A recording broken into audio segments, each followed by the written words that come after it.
of the land in which we are streaming and creating today, and we'd also like to pay our respects to elders past, present, and emerging. My name is Flynn, and I'm here with the fantastic Sophie Elinor. Hi, Sophie. How are you?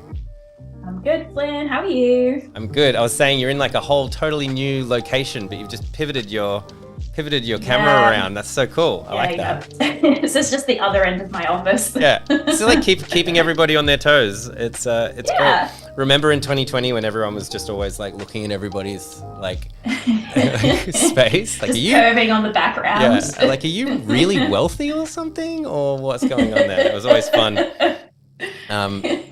Remember that? So yes, we had a great stream yesterday. I hope you joined us. If you didn't, you can always watch the replay. We had lots of fun kind of pulling apart Simpsons quotes, doing some like static typography. I think maybe we'll do a little bit of a recap of that, Sophie, before we jump in today.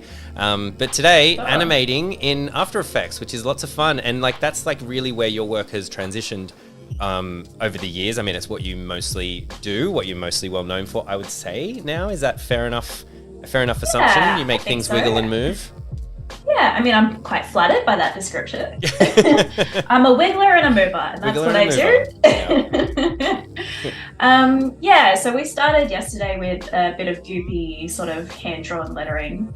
Actually, maybe I can show you a super quick, like 7-second recap that I made last night of where we got to. I love this. So it was starting with an existing typeface and then kind of molding it like clay, pushing and pulling it, adding in a few details, and ending up with something that was a little bit gross, a little bit villainous, inspired by our inspiration character, Mr. Burns and Hans Moleman. So that's where we were yesterday.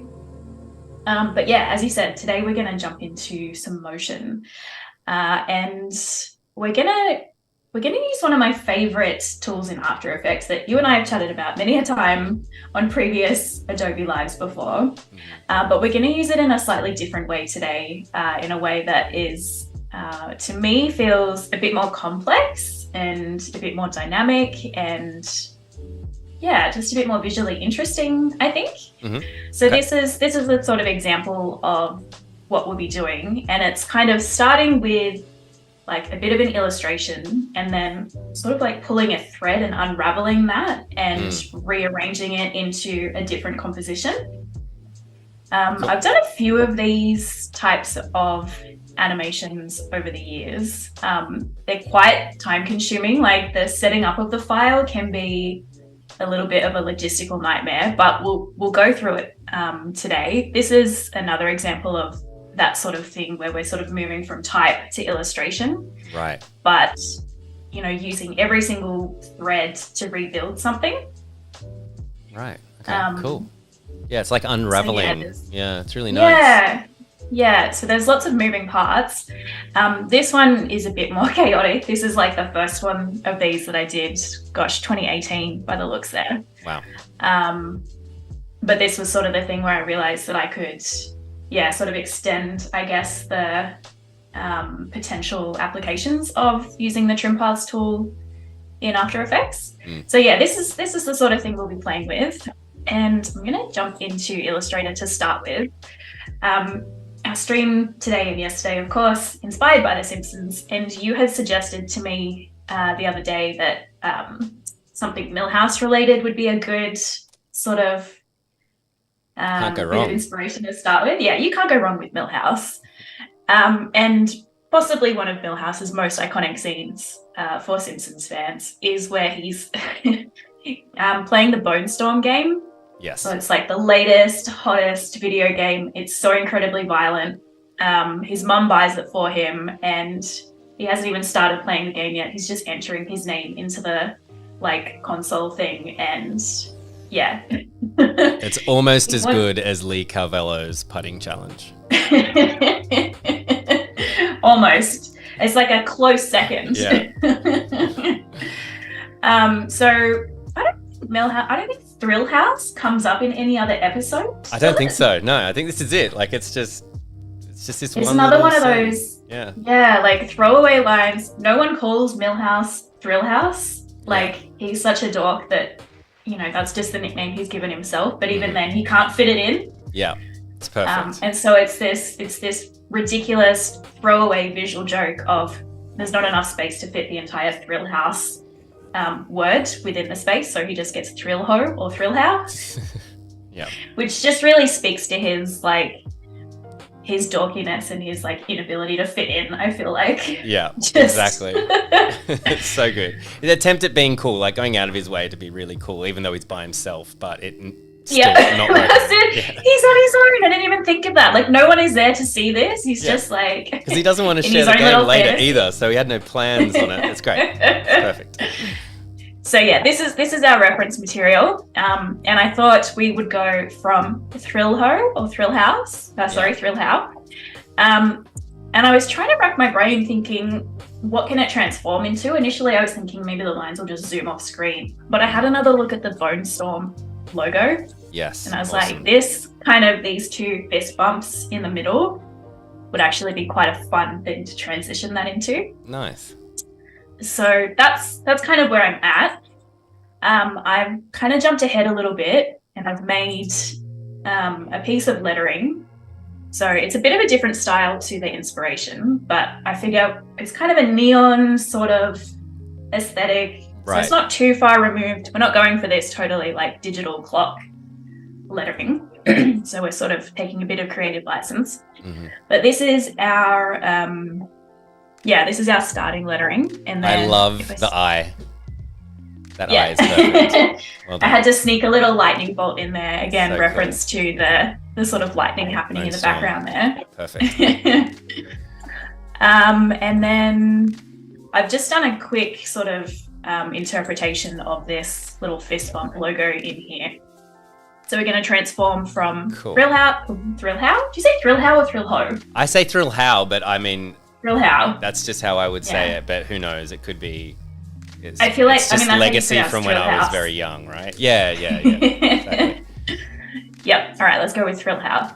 So we're going from Thrill How to this fist bump situation. Cool. And this is just created in Adobe Illustrator. Are they objects? Yep. Are they paths? Are they... So they're outlines. They're outlines? So individual strokes.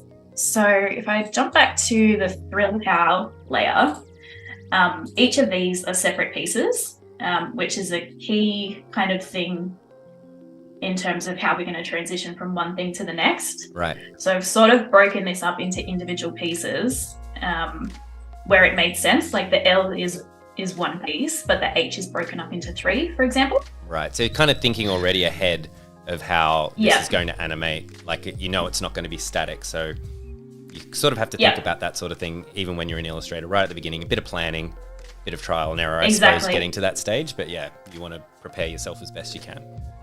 Yeah, and the form has kind of followed the function here a little bit too. Like, I know that I want to be working with trim paths, so I've deliberately kept these as outlines rather than expanding them to shapes. Yeah. Which will all make more sense once we dive into After Effects in a second. Okay. But I just want to sort of point out as well that the number of lines that make up this Thrill How piece of lettering is the same as the number of lines that make up this illustration. So I think I've got about 15 or 16.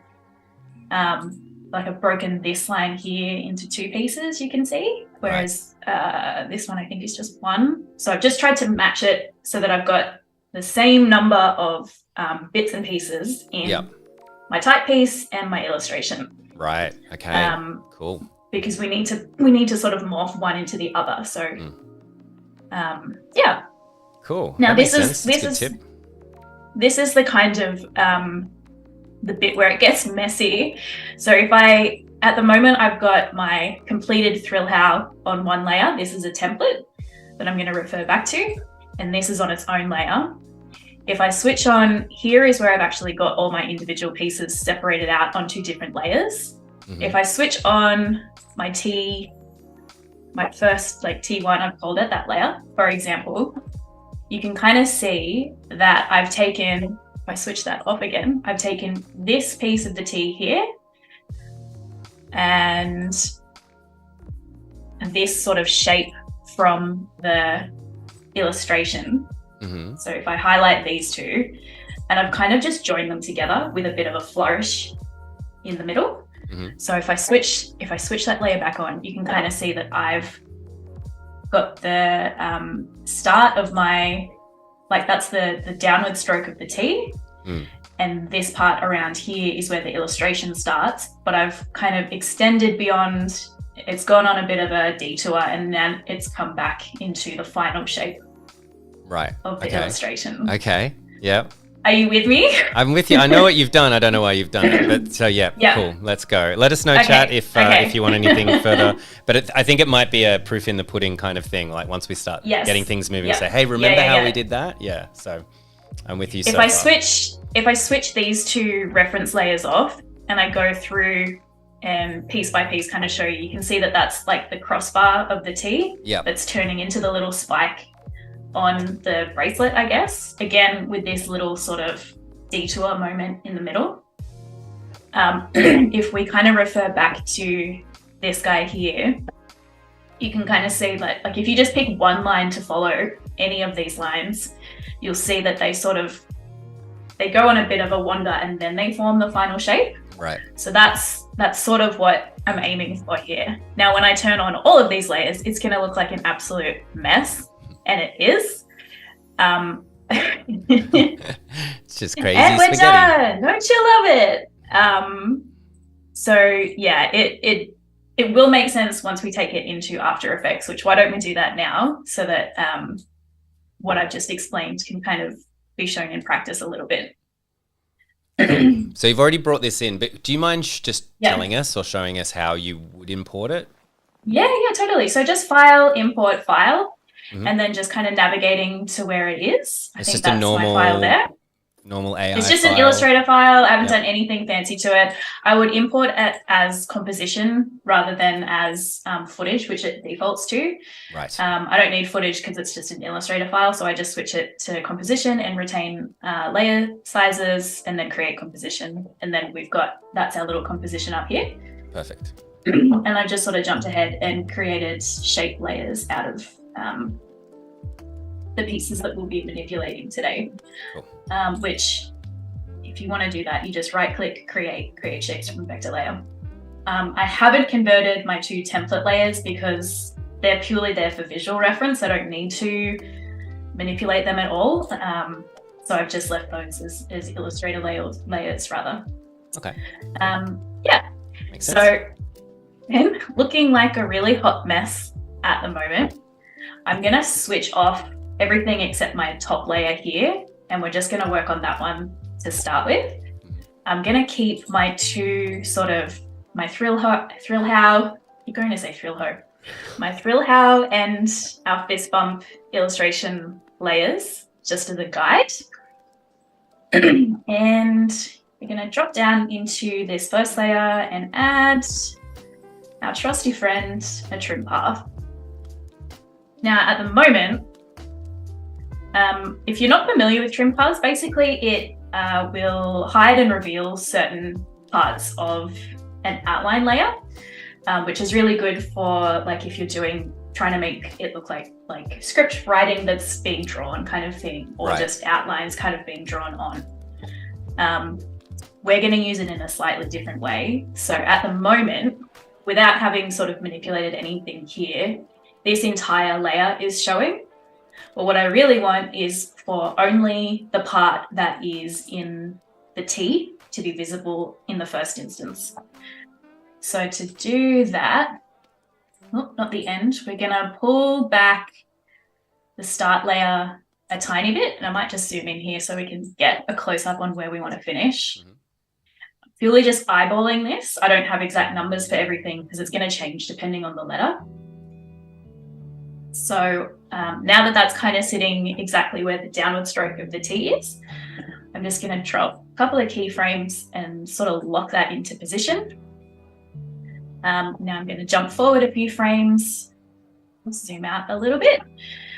Now we want the end. No, we want the start to be at 0. We want the end to kind of pull. And again, now I'm looking at my pink reference layer underneath because we're kind of going from lettering to illustration. Yeah. And probably about there is pretty good, I think. So yeah, now we're going from, and I'm hoping it'll become clear sort of where we're headed with this, just based off this little example. Yeah. So we're starting with the T, downward stroke. Mm-hmm. It's going to have a little bit of a loop-de-loop off in space and then come back to rest in the final position of our illustration. Cool. It makes sense. So like, because you've got the start and the end point, which is your template, your templated words and what you've brought in, and then you're sending it on a bit of a journey to get there. And so you know exactly where the start point is, exactly where the end is, and because you've made that path, it kind of just travels along. Yeah. Cool. So it's already kind of a little bit interesting with that bit of movement. There's a bit of this kind of overlap happening here, which I don't necessarily want. And I can just tinker with the sort of positioning of these start and end points here to make sure I'm not getting lines crossing over each other. Right. There will be quite a lot going on once we start to apply this effect to all the other letters. So just kind of keeping it clean where we can is going to sort of help. Like as you're going, rather than coming back and cleaning up, it's going to be hard to notice things because it's going to be a hot mess for a while. Yeah. Yeah. That's it. And then the final thing we'll do here is just highlight all of those keyframes, right click, and then add a bit of easy ease so that our movement is looking a little bit smoother. And we can probably actually slow that down a few frames, I reckon. That's kind of feeling a bit better. In easy ease, for those that might not know what that is, can you explain what that is? What was that? Yeah, so if I undo that and just go back to our regular sort of default keyframes, it's moving, like the speed of the animation is happening at it's happening at a constant speed the whole time. Yeah. So if we go into our speed graph, which is this little guy here, the graph editor, you can see that it's a straight line between start and finish. So we're going at 10 k's an hour the whole time or something like that.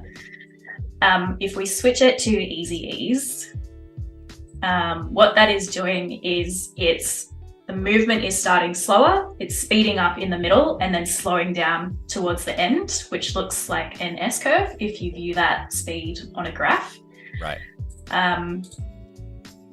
Pretty rarely do I want something that is moving at a linear speed. There are very few things in real life that would move at a total constant speed without changing at all. Almost everything would have, it might start a bit slower, build momentum, and then kind of slow, like ease off towards the end. Yeah. So it just makes the movement feel, I don't know, I picture it like that Salt Bay guy, where it's just like sprinkling a bit of pizzazz on the movement, Yeah, makes sense. It's just, smoothing it out, making it feel a little more polished and a little more, more of a believable movement, I suppose. Cool. And now we just do that 15 more times, basically. Right. So I might switch that layer off and just go to the next one and kind of, just so I can see it in isolation. I don't want everything kind of happening at once. It'll get a little bit confusing. And unfortunately, you can't just sort of copy and paste. That was my next question. Can you copy the attributes and just paste them and then kind of use that as a starting point? You could, but I feel like that would almost be more confusing because like the 65% of this shape here is not going to be the same as, like, they're all different lengths, they're different sizes. So I think it probably is just easier to just kind of eyeball each one as we go and get a feel for it as well. Like sometimes you try to do those things and they end up being more trouble than it's worth. Yeah. But yeah, so now I'm just kind of doing the same process as before, and this might need a little bit of adjusting once we kind of come to the end. I might actually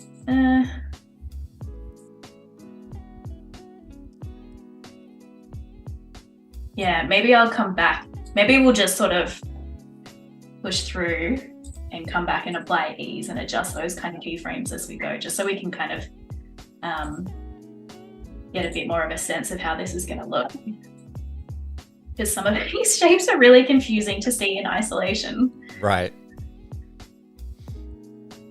Because you got that flourish that throws it off a bit. Yeah, and there's sort of lots of overlapping that happens with those flourishes as well. Yeah, like I said, a lot of the sort of where does that guy end? I need to turn this off to see. Okay.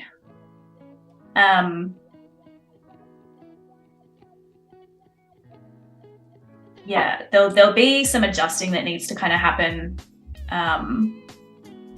at the end in terms of the timing of all of this. We probably don't want it all happening at exactly the same time. But we can come back to that as we go. I used that comment that you made. You made that comment a while ago with animation about how it's, I think you may have said that at the beginning of your career you were doing that. You kind of almost treating it like music, like everything sort of had to happen on the beat. I don't know if you use that terminology, but then you sort of realized that things don't happen. It's much better if things kind of don't happen and they're a little bit off, and you kind of play with it until you kind of get it right. And I was doing some very basic Photoshop animation. I was like, I remember someone said on Adobe Live not to do everything right at the same time. And as soon as I remembered that, everything kind of came together. A very wise person once said. That's right. That's exactly what I said. What were you making? Oh, just like an animated GIF. Like, really, that's all it was. But it had the background animating in the foreground as well, so I kind of offset it a little bit, and it made it look a little bit more natural and a little bit less kind of like it just 1 2 1 2. Yeah. Without adding like huge file size or having to do like a blurred transition or it be an MP4, it could still be a GIF, but it's just looked like there was a bit more going on. It's simple. Amazing. Yes, it is simple, but it's amazing the difference that just kind of offsetting your movements can make. Yeah. Massive difference. I've come prepared with Simpsons trivia for you. Oh, hell yeah. What do you lay it on me? What do you got? All right. Marge painted several portraits of which Beatle member she had a schoolgirl crush on? It was Ringo, wasn't it? It was Ringo. Correct. Yeah. Wait, you said trivia. This is a pop quiz test. It's trivia. It's trivia. It says trivia on the website I have open. So I can kind of keep them coming, and then we can stop to kind of explain what we're doing as well. But I knew there's quite a lot of steps in After Effects where we're kind of doing a similar sort of thing. So you let me know when you're ready for another trivia question, and pause for I've got them ready to roll.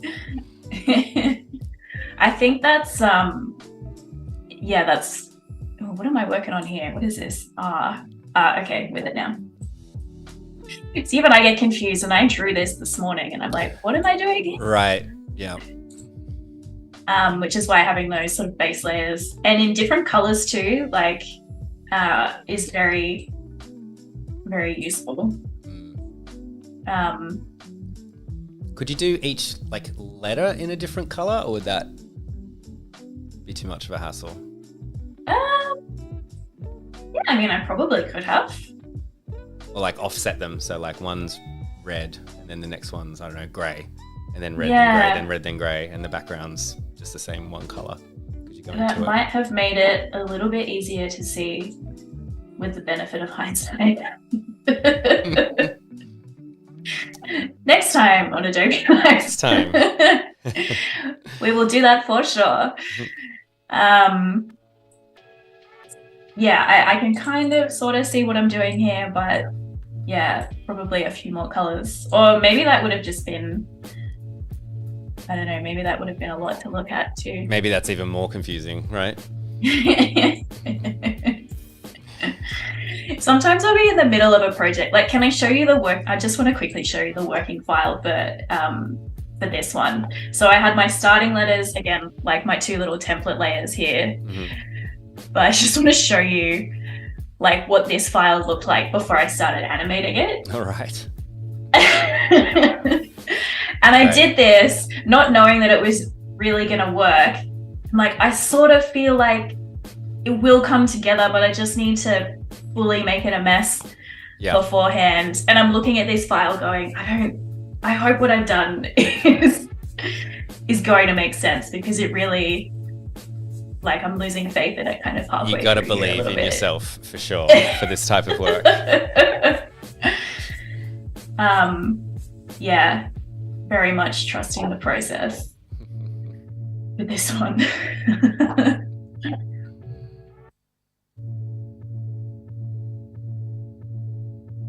But I think, yeah, if you can kind of wrap your head around just the initial file setup and breaking up your starting piece into pieces that you can then sort of transform into something else, just kind of the mental gymnastics of that, I feel like, is almost the hardest bit, because what we're doing now is really quite repetitive, and not terribly difficult. We're just kind of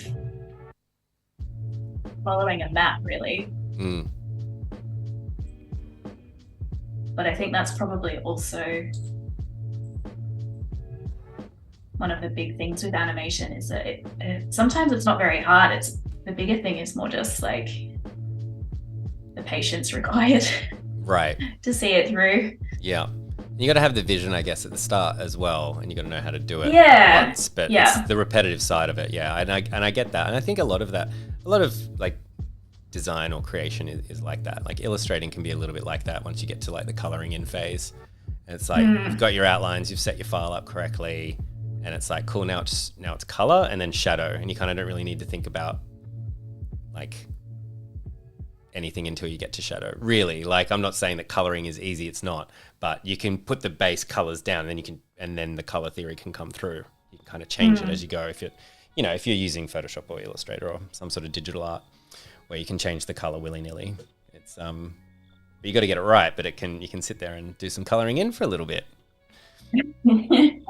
And a little bit is usually like 4 or 5 hours. Right, yeah, it could be super complicated, yeah. 90% of which is making the most tiny, minuscule changes. Right. And then going back and then trying again and then being like, is it better or worse? I can't tell. Yeah.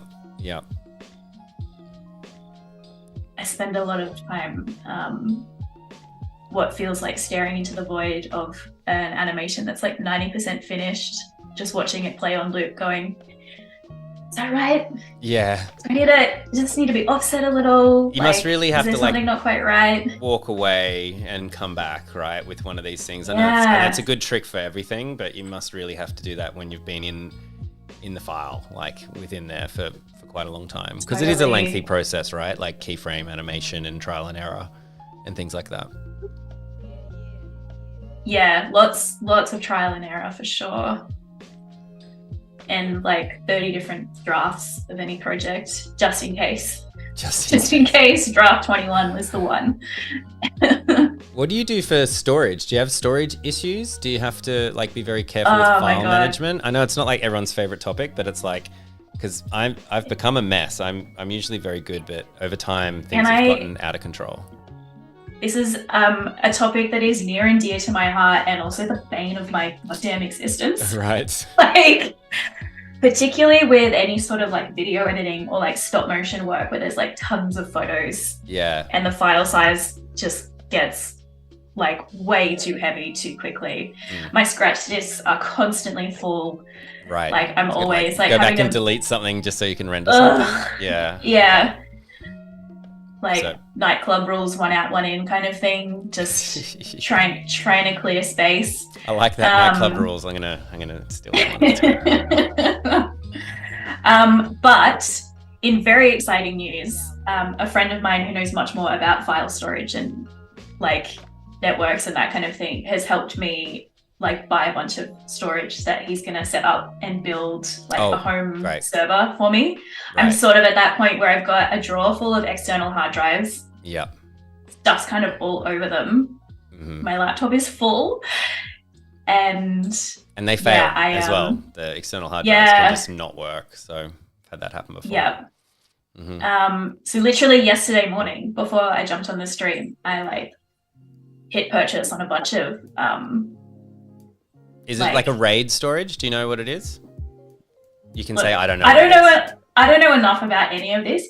I got sent a list of things that I will need. I'm like, cool.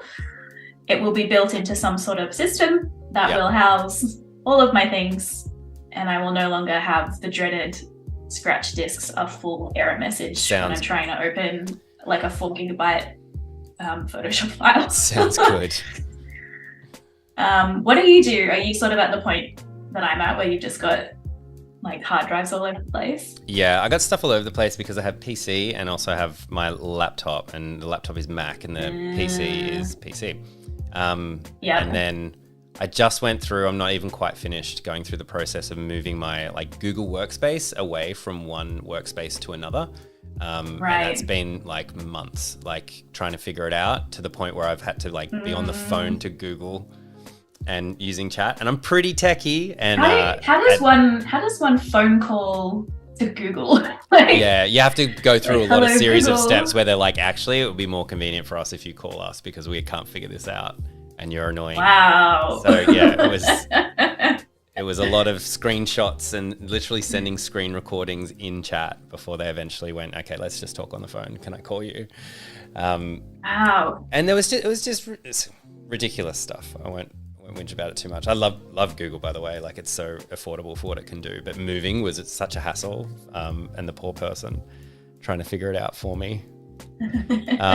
So yeah, there's kind of stuff all over the shop. I'm hoping by the end of the year to consolidate everything. But I'm fine with like file management for anything static or business related, invoices, emails, that sort of stuff. It's all pretty lightweight. But video, I really struggle with because video is the killer. I'm sourcing a file from like Dropbox, and then I'm sourcing a file from my desktop, and then I try to move everything and everything breaks, and I'm like, oh, I really need to get better at this. Yeah. And it's, especially if you're using like raw footage for things, you're like, I probably don't need most of this, but what if I need some of it? Yeah. I don't want to delete all of the, So I'm like very excited about this new storage. Yeah. That I'm going to have one day soon. That's what we need, like the AI gods to focus on, I think. Like something like that, like press the button and it's like, would you like us to consolidate your entire system using this mode or something? Like as if you did that from the start. Like that would be amazing. Like imagine if it was like, these are your personal emails, these are your work emails. Like you haven't never used this file. Like all this stuff is video files. All of these, like none of these files have dependencies on any of your After Effects or Premiere Pro files, or projects or something. Do you want to review like a short version of them and archive them for like a year, and then we'll delete them after that, or something like that? Incredible. I would pay all of my money top dollars for a system like that. Right. I would give my soul for something that could deal with that kind of tedious, like file management stuff. What about you, chat? What do you think about file management? We've somehow managed to take like the most exciting to us anyway, like Simpsons topic and really dry it out with this file management chat. That's my bad. I took it. Yeah. No. I ran with it also. It's funny stuff like that. It's like some of the most important things, like seriously, about like being a creative, particularly being an independent creative, is like business skills, invoicing, like understanding like how to, payment, whatever, payment system that you're in, depending on your country. Like for us, it's like understanding GST or understanding super or understanding, tax and stuff like that. Talking to clients, like quoting and stuff, but it's no one ever wants to talk about it. Like, it's like too boring, not interested. It's certainly not like the content I'm getting served on Instagram. Yeah, not a lot of TikTok stuff on how to lodge your ATO correctly. Hi guys. As you dance. Coming to you live from Bass season. Like, woo! Oh yeah, Bass. Thanks for the reminder. Oh boy. Probably. Yeah, back to okay, Simpsons trivia. Please steer Here we this go. ship on course. Let's go.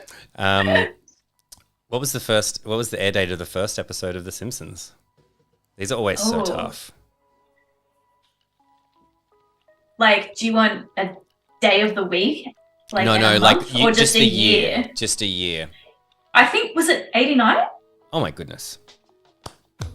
I only know this because they're up to season 34 and I've worked backwards. Oh, you just work backwards. That's genius. It's absolutely genius. I love it. And I'm assuming they didn't take any years off in the middle. I'm pretty sure it's just been running the whole time. Yeah. Is that true? I think so. They've just never taken a holiday? Yeah, I don't think they ever have. I think they just kept moving. Truly remarkable longevity. Is it holding some sort of record now in terms of like? Must be longest running animated series at least. Surely it's got to be up there. Yeah, it's got to be. I always just think about like when they did the clip show, which is a great episode if you remember that. It's hosted by Troy McClure, and the whole thing's a clip show. But they obviously like they did do clip stuff, but they made all that new content for it, so it's kind of making fun of people who make clip shows. Yeah. And he's talking about that they'll continue to run. They're like, we'll keep running this show until it's no longer profitable.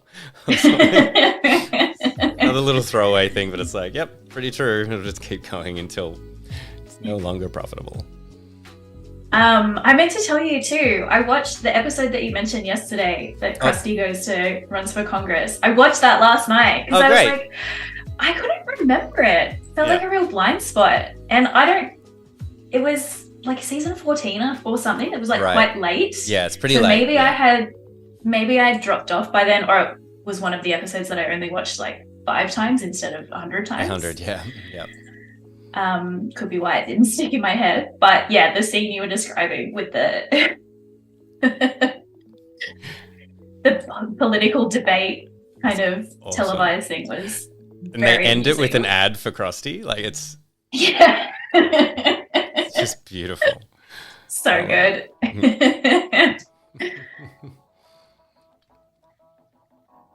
So I've kind of got all of my trim paths for each letter working now, and I really came together a lot faster than I was anticipating. So now I'm just kind of going back through layer by layer and just sort of, you can see I'm adjusting the keyframes. Some of the lines are a bit shorter than others, so the speed's a bit off. So when it's a shorter line, I'm kind of bringing the keyframes in, or if it's a really long sort of wandering line, then I'm dragging them out a little bit just so that there's a kind of consistent speed. Right. Okay, cool. Yeah, so it doesn't look like something's going faster than the others. Yeah, they're all kind of traveling roughly the same sort of speed. A bit of variation is fine, but I don't want one to look like, tediously slow or ridiculously fast kind of thing.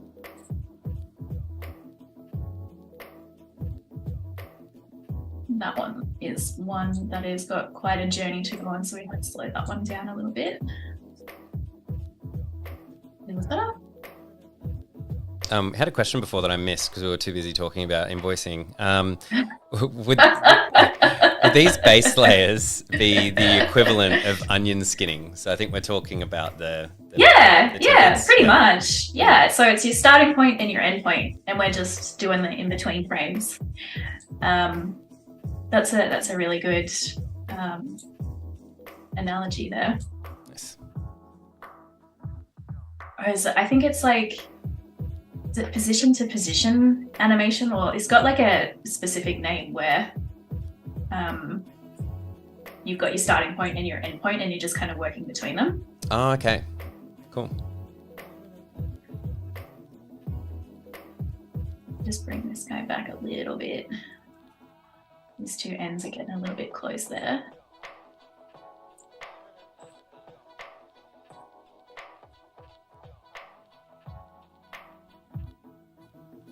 Oh yeah, we had another question. You sketch so well digitally. Nice little comment there. But do you keep and enjoy using a sketchbook? Yeah, I was thinking about that recently, actually. I love a sketchbook. I really do love a sketchbook. It's so nice flipping back through and just kind of seeing, I would pretty rarely go back through old digital files and see all those different iterations, whereas I quite enjoy flicking through a sketchbook. So much of what I do is primarily digital based these days, though. So the sketchbook is getting a little dusty in the drawer at the moment. But I think it depends on the project. Like if I was doing something that required like maybe a bit of brush lettering or something that's like inky with like a lot of texture that I couldn't easily kind of whip up in Illustrator, then I might start pen on paper or ink on paper. It's kind of, if we're just doing this sort of, mono weight sans serif lettering, it's pretty easy to just jump straight into Illustrator with that. But if I was doing something that was like, black letter that required like quite a specific pen nib and process that really starts on paper and is informed by the pen, by the actual tool, then I would probably preference starting with a sketchbook then. Cool. Yeah. If you go traveling, would you take a sketchbook or something like that? Or are you just like, I don't want to do any design work, I'm on a break? Which is perfectly fine. Yeah, I pretty rarely take a sketchbook traveling with me. I think because I spend so much of my weekends and evenings and whatnot just like creating stuff. Yeah. If I'm going on a trip, I might take an iPad maybe. But I probably wouldn't take a sketchbook with me. Yeah. Yeah. But then I always love seeing people who do take sketchbooks. Like there's an animator I follow who is constantly just like sketching people on the train and like she'll just feel like I'd end up in prison if I did that. I feel like that's like can't imagine doing that. Yeah. I don't even talk to people in public that I don't know because I'm like, no. No photos. Yeah, it does err on the side of pervy a little bit, doesn't it? I think some people can get away with it. I just don't feel confident that I don't know. I feel like I do it 100 times and then there'd be one too many or something. Like I get the wrong person, wrong situation. And be like, why did I bring my pen and paper? Sketchpad always getting me into trouble. Creepy guy on the train with a sketchpad, just like wanted posters just throughout like your train trip line, and then you never caught the train again. I think the animator I'm thinking of does maybe doesn't ask for permission, but just makes it very obvious that that's what she's doing, so that it's like there's got to be an art to it for clear sure. Sort of I definitely don't think it's the sort of thing you could just try and do on the down low. Because I feel like it'd be nice to ask permission at the beginning, but then you're not going to get that natural thing, right? And then also someone's going to be really painfully aware of it, right? And then they're trying to kind of pose, or they're feeling very uncomfortable, or they just straight up say no because they're like, well, I don't know. But often you see that like on social media, they'll obviously draw themselves sketching and then they'll show the person, they're like, oh my God, like that's me, that's amazing, thank you so much, and they'll give it to them. I don't buy those. No, you don't buy them for a second. Yeah. Nah, there's no way they haven't noticed. There's no way they haven't got permission, first of all. Like you've become an internet cynic like the rest of us. Yeah, it's like, it can't be real. Don't believe it. Nice if it was true, but I imagine there would be like if you didn't want to be drawn, surely that for every handful of the ones that go well, there's someone that's like, why were you staring at me this whole train? Yeah, maybe they just don't make it to the internet, right? Yeah. We've got about 10 minutes left, by the way.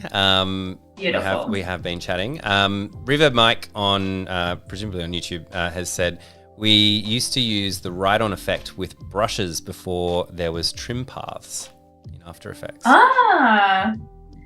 Yeah, I have had a bit of a play with that, but I think I never quite got my head around it. But I think, is that where you would just kind of paint live and it would almost like a screen recording kind of map the placement of the artwork? Is that, have I sort of got that? I don't know it. I'm not familiar with it. But Mike, if you want to clarify, let us know. But presumably they would use trim paths now for this kind of thing. It's obviously a much faster way to do it, presumably. This is always the sort of scary moment.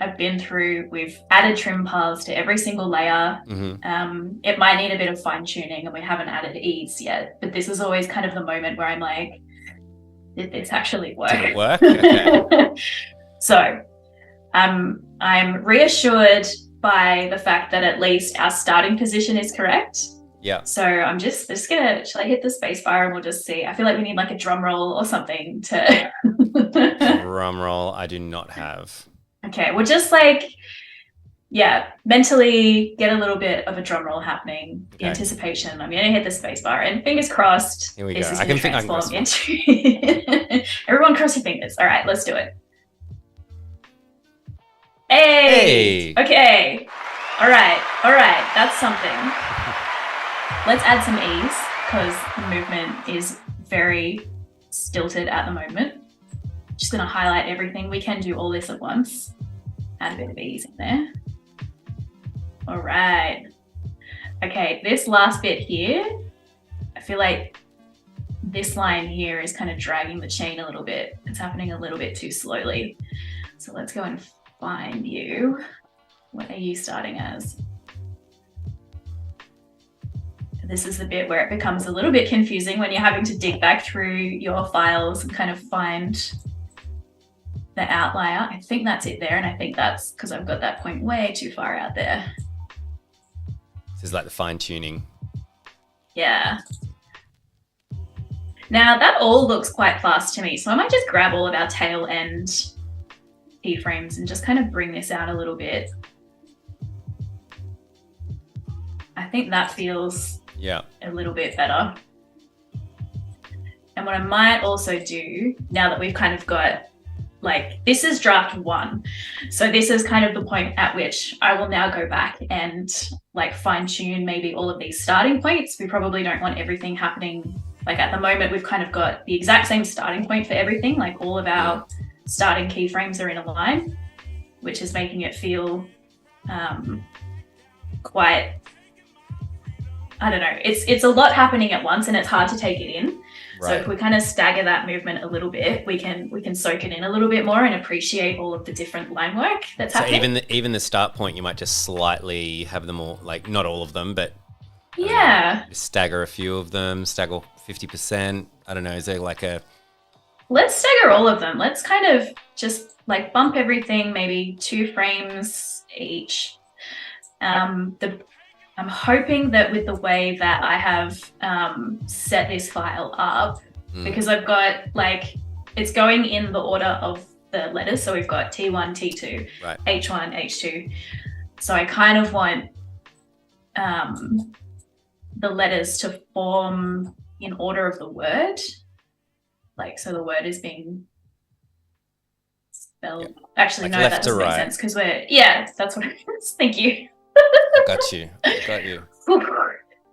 And I noticed that to stagger all these along, you've selected all of them, and then you're going through and moving everything two like notches, and then deselecting the row, and then moving everything 2. So that's going to give you that like everything's moved forward by 2 effect. That's it. Cool. Yeah. I like it. Nice. So this is kind of, it's giving us a little bit more. We can kind of follow the animation as it's happening rather than just being completely inundated with 1,000 things happening at once. So like if you were watching this, you might, I don't know, maybe pick one line to kind of follow and just sort of see where it ends up. I think that's the thing that I really like about this type of animation is that, you can watch it once and kind of get the gist, but if you watch it over and over again, you can you'll pick up something different every time because you can't just take absolutely everything in on the first viewing. I think it made a huge difference staggering it along for this. Yeah. definitely. Like I didn't know that that's like it needed that or anything, but it makes such a difference as soon as you see it. It's yeah, very cool. it kind of gives it that sort of that anticipation overall as well. Yeah, because you're kind of seeing it unravel and reform, and you're like, oh, where is this heading? And then it's kind of the reward at the end of it. It's turned into something completely different. Mm-hmm. Yeah. Yeah.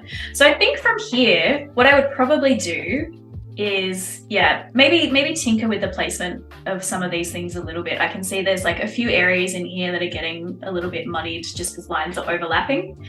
So I might spend a bit of time kind of just finessing that a little bit. There's also maybe a few areas where I haven't quite got the start and end point of the trim paths exact. Like I'm just looking at, for example, this little area here. There's like a bit of an overlap there, really minor stuff. And then I think similar to, if we jump back to our sort of starting reference, there's just a really slight movement on those clouds happening at the start before they unravel and reform. I think it'd be kind of cool if maybe if the fists kind of do a little bump, like they move, potentially. I think that might be something that will just bring a bit of extra dimension to this as we go. I'm not totally sure. Oh, we might be able to do it pretty easy. No, we don't want that piece. Yeah, cool. Okay, let's just we got about 3 minutes left of being able to make these fist bump. Just by the way, just giving you a heads up, we'll push it as long as we can. Beautiful. So I would just kind of highlight each section, and then maybe drop a keyframe on the position property, and then move it in a little bit. And so that's just gonna again apply ease to all of this to make it a little bit more seamless, and then maybe kind of pull back again so we get a little bit of that kind of coming in and bouncing back out. And I think when it bounces back out is when I might unravel it back into the starting lettering. Cool. And I would do that by basically just copying these keyframes. This is where we can kind of work smarter, not harder. Is that the phrase? Yep. Smarter, not harder. I know. I've been doing it. I thought the phrase was the other way around, and I've been doing that my whole life. No.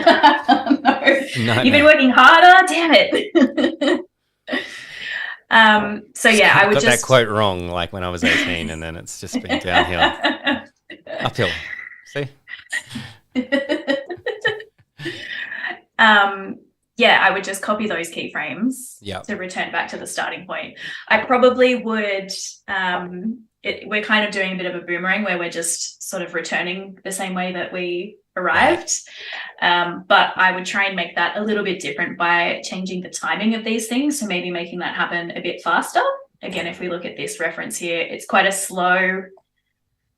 a slow build into the lettering. And then when it dissolves back again, it's much faster. So even though it is kind of a bit of a cheat, it still feels like a different motion.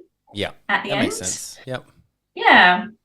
So that's, I feel like that's, once I kind of apply that position change to our other fist, I feel like we're going to have quite an interesting do our little fist bump and then come back again. That's awesome. Well, I don't think we're going to have time to do that live today. I think we're going to have to call it there. But awesome. Like, just had a wonderful time hanging out with you again, as always, Sophie. And thank you everybody who joined us in chat, Mike and Ahmad and Johanna and anybody else that was watching. Hope you got a bit out of that. If you missed the first session that we did with Sophie, you can go and check that out on Behance. Might be a little bit hard to find on Behance at the moment, so why don't you go to our YouTube channel and check it out. But Sophie, as always, so much fun to hang out with you, and we learned so much from you. So thank you for joining us on Adobe Live. Truly, it's always such a pleasure, Flynn. I have the best time. Awesome. Well, we'll be back actually on Friday. Johanna and I will be having a little bit of our Firefly Friday mashup, a little bit of an experimentational stream that we do. So jump on over there and hang out with us then. But everybody and Sophie, thanks again, and we'll see you next time. Catch you later. Bye.